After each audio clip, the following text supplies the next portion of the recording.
ঘুম পাড়িয়ে রেখে গেছে বাবা মা, আর এসে দেখছে বাচ্চা নিথর হয়ে। দেশজুড়ে বাড়তে থাকা হাম পরিস্থিতি নিয়ে নতুন করে উদ্বেগ প্রকাশ করেছেন চিকিৎসক ও রাজনীতিবিদ ডাক্তার তাসনিম জারা। সংকট মোকাবেলায় তিনি দিয়েছেন প্রযুক্তি নির্ভর ও জরুরি জনস্বাস্থ্য কৌশলের আহ্বান, জাতীয় হটলাইন, রিয়েল টাইম ড্যাশবোর্ড এবং দ্রুত রিং ভ্যাকসিনেশন।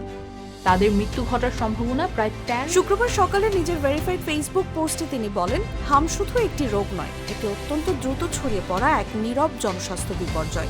একজন আক্রান্ত ব্যক্তি গড়ে 12 থেকে 18 জন পর্যন্ত মানুষকে সংক্রমিত করতে পারেন।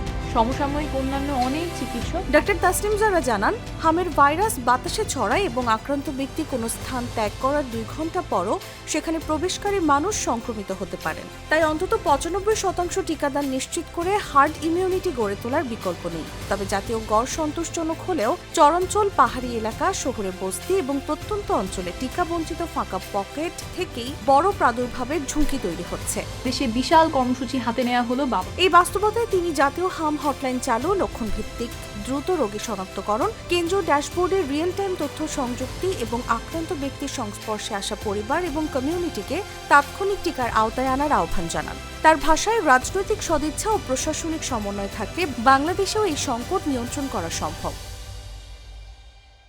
News desk, Jago news.